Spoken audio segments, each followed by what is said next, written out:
Entonces, los que venían a este mundo eh, son los hombres, ah, los que nacen en este mundo. Ah, los que nacen en este mundo y los que vienen a este mundo con un propósito. El propósito es conocer acerca del plan de redención de Dios y conocer, saber de la existencia de Dios. Entonces Dios ha hecho nacer a cada hombre, ha hecho nacer a cada ser humano para ese propósito, para que conozca acerca de su existencia y para que conozca su plan de redención. Y eso es algo que nos enseña la palabra de Dios, que nos enseña todo el libro de la Biblia, ¿no? Y especialmente este capítulo, ¿no? Este capítulo y este versículo 9 nos muestra el plan salvador de Dios, el plan redentor de Dios. ¿Por qué Dios permite que los hombres nazcan? ¿Por qué Dios permite que los seres humanos a veces nazcan en circunstancias que uno se puede uno puede preguntarse por qué Dios permite una violación y por qué Dios permite el aborto, por qué Dios permite por qué Dios permite el incesto y por qué Dios eh, eh, se opone al aborto, ¿no? Porque Dios permite el aborto, no es que Dios lo apruebe, pero Dios permite. Así como Dios también permite que un ser humano nazca en condiciones no muy, no, que no son muy bien vistas, que no son vistas eh, muy bien por la sociedad y que son circunstancias que todos repudiamos en el caso de una violación. Entonces, y Dios permite que ese niño o que esa niña nazca en esas condiciones, que ningún ser humano, ninguna mujer desea tener un hijo en esa condición. Entonces la mujer dice, entonces lo debo abortar, ¿por qué? Porque es un niño, es un bastardo que ha nacido y que me recuerda ese trauma.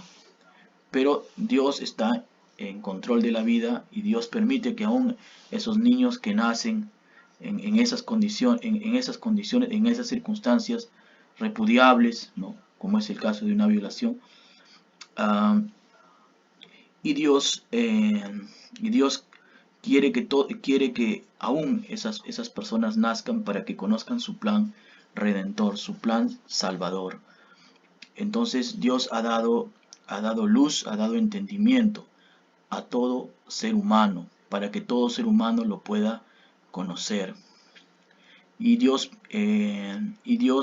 en circunstancias, en condiciones que a veces nosotros no comprendemos y que no entendemos que por qué pasan esas cosas, pero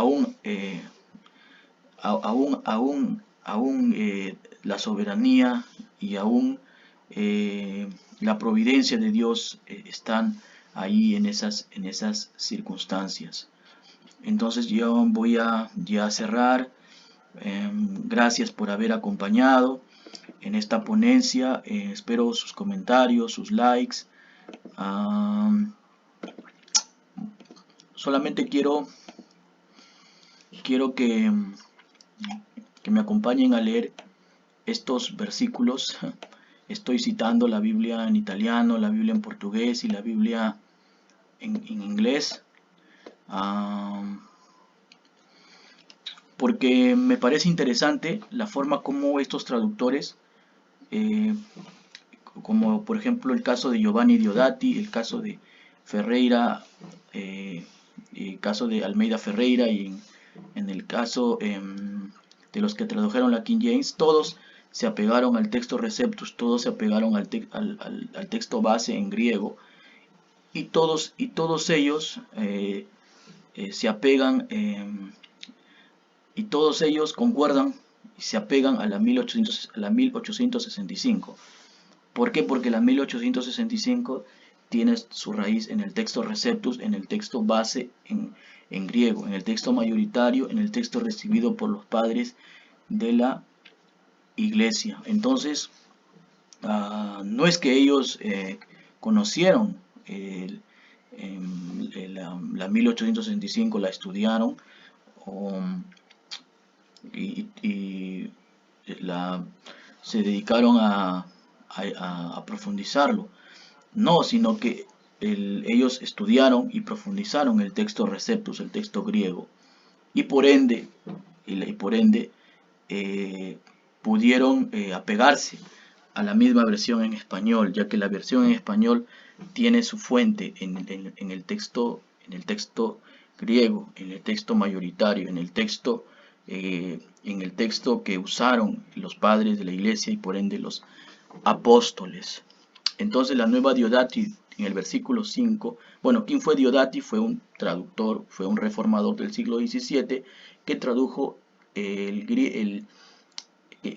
la Biblia en italiano desde los originales, desde los textos masoréticos y el texto Receptus en el siglo XVII. Y dice en el versículo 5, e la luce risplende nelle tenebre, e le tenebre non l'hanno compresa.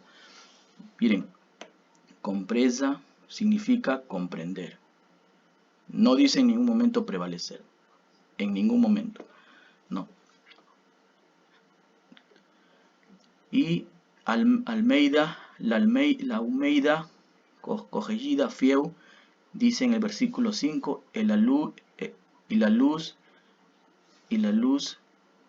resplandece en las trevas, y las trevas no comprendieron.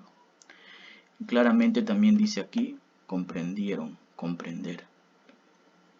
No dice recibir, no dice prevalecer. ¿Por qué? Porque la palabra comprender se basa estrictamente en el texto receptus, y es la palabra que se adecua más al contexto. Entonces, no puedes poner una palabra que no es fiel ni al contexto y no va no existe en el idioma original, no es parte del significado de la palabra original de catalambano. Entonces, prevalecer no existe en el original griego. La 60 lo tiene mal, ¿no? Y no sabemos por qué lo pusieron, ¿no? Entonces, and the light shined in darkness, and the darkness comprehended it not. La King James dice comprehended. No soy bueno hablando en inglés, pero me doy cuenta que aquí también dice la palabra comprender, comprendieron, no le comprendieron, comprehended it not. Entonces dice, and the light shined in darkness, and the darkness comprehended it not. No la comprendieron. La King James también lo cita correctamente. Y eso es porque también los traductores de la King James se basaron en el texto Receptus y no se basaron en los textos críticos. La 60 posiblemente se basó en el texto crítico para cambiar aquí. Y eso va a ser análisis de otro estudio. En el versículo 10, versículo que hemos visto, dice la nueva Diodati, egli la parola era la luce vera, que ilumina ogni uomo que viene en el mundo. Entonces dice a todo hombre que viene en el mundo, todo hombre que viene en el mundo. No dice que la luz, que la palabra venía a este mundo, porque si tú dices que la palabra venía a este mundo, que el verbo venía a este mundo, estás totalmente fuera de contexto y estás diciendo que la palabra estaba, o que Cristo estaba a punto de nacer, ¿no? Que estaba siendo trasladado en el vientre de María, cuando eso es falso. Cristo ya era un personaje adulto de 30 años. Entonces la 60 está mal, es una falacia. Tenemos que desenmascarar y tenemos que presentar la verdad, así mucha gente nos rechace y mucha gente nos tilde de herejes.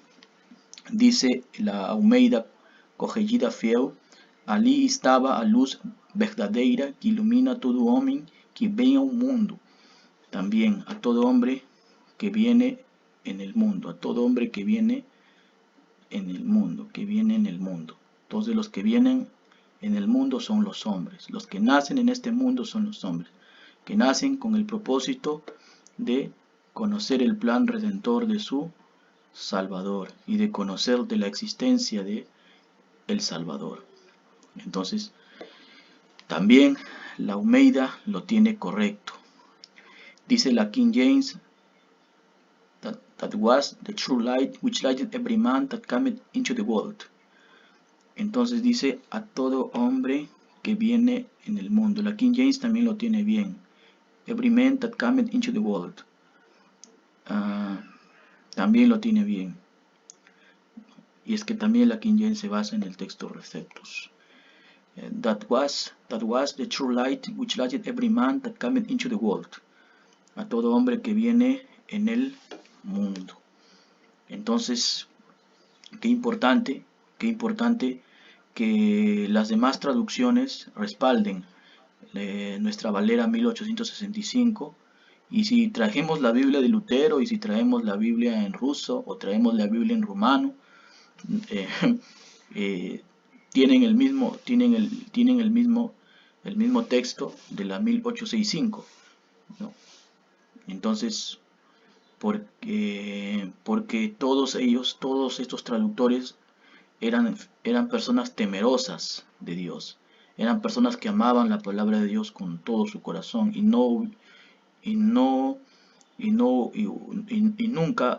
hubiesen nunca omitido la palabra de Dios, porque ellos querían la completa palabra de Dios para el pueblo. Ellos amaban a su pueblo, amaban al pueblo de Dios, amaban a su gente, a su nación por sobre todo, y querían que ellos tengan la palabra de Dios en su totalidad. Por eso arriesgaron su vida para darnos la palabra de Dios, para dar a cada pueblo la palabra de Dios, porque eran hombres que amaban a Cristo con todo su corazón, y fueron hombres que se entregaron en cuerpo y alma, ¿no?, a Cristo, al Evangelio, con un corazón sincero y con una mente sincera.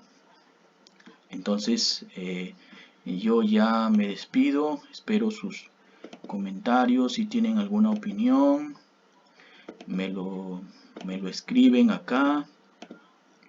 Vamos a estar siempre compartiendo más acerca de la Valera 1865. Ya en otra exposición será del versículo 10 hasta el versículo 25, y en otra sesión ya posterior estaremos terminando ya todo el capítulo 1. Sin más que agradecerles por su tiempo, por estar aquí los 60 minutos que hemos disertado. Que el Señor me los bendiga. En otra oportunidad estaremos ya compartiendo acerca de otra temática, el hebreo.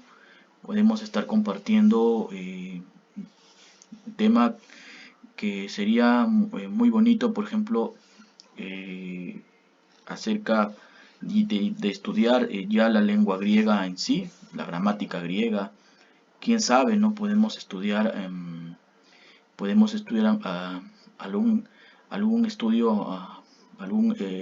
estudiar los salmos, o estudiar proverbios, o de manera panorámica todo el Antiguo o el Nuevo Testamento. Ya será en otra oportunidad. Y bueno, yo ya me despido porque ya tengo muchas cosas que hacer, y el tiempo es corto, y hay que estar siempre escudriñando la palabra, escudriñando las escrituras, y siempre leer a fondo y a profundidad la Biblia para no ser engañados. Necesitamos que Dios nos dé el poder, nos dé la gracia, nos dé la sabiduría siempre para poder entender y para poder escudriñar su palabra. Y eso es muy importante para poder poder enseñar al pueblo de Dios, poder comunicar al pueblo de Dios las verdades que Dios nos ha transmitido, y que todo sea de edificación, ya que esas verdades que transmitimos son para el crecimiento de la iglesia. Entonces cumpliremos lo que dice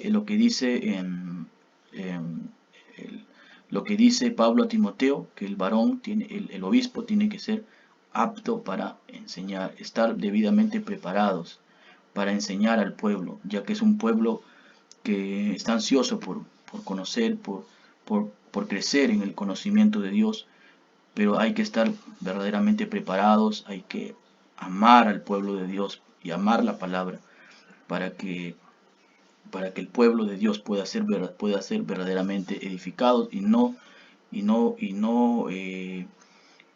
dar una leche adulterada, no dar un alimento adulterado, sino darle un alimento puro y un alimento sólido al pueblo de Dios, para que puedan crecer sanos, ¿no?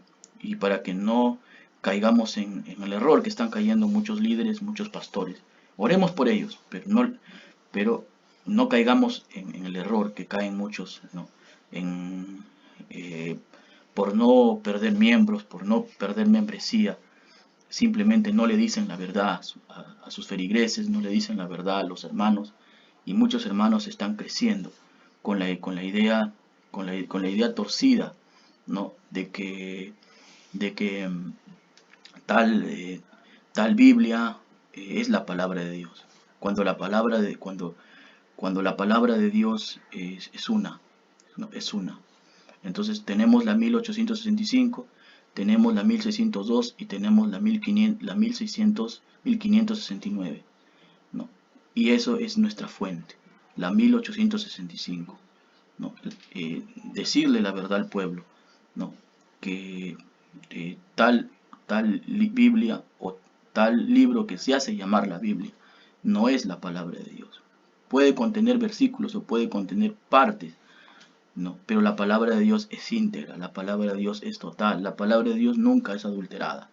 Y lamentablemente la 60 contiene adulteraciones. Podemos decir que contiene versículos, contiene pasajes de la Escritura, pero no es la palabra de Dios, porque la palabra de Dios es pura y es limpia. Y aquí vemos, y lo vamos a seguir viendo, que la 60 tiene adulteraciones y tiene bastantes omisiones de la palabra de Dios, ¿no? Que lo hacen de una calificación que podemos decir que no es la palabra de Dios, que contiene la palabra de Dios, pero que no es la palabra de Dios, que no es la sana, que no es la Sagrada Escritura, porque la Sagrada Escritura es limpia y es pura y es perfecta y es total. Mis abrazos, queridos hermanos, que Dios me los bendiga y estamos viéndonos en otra oportunidad.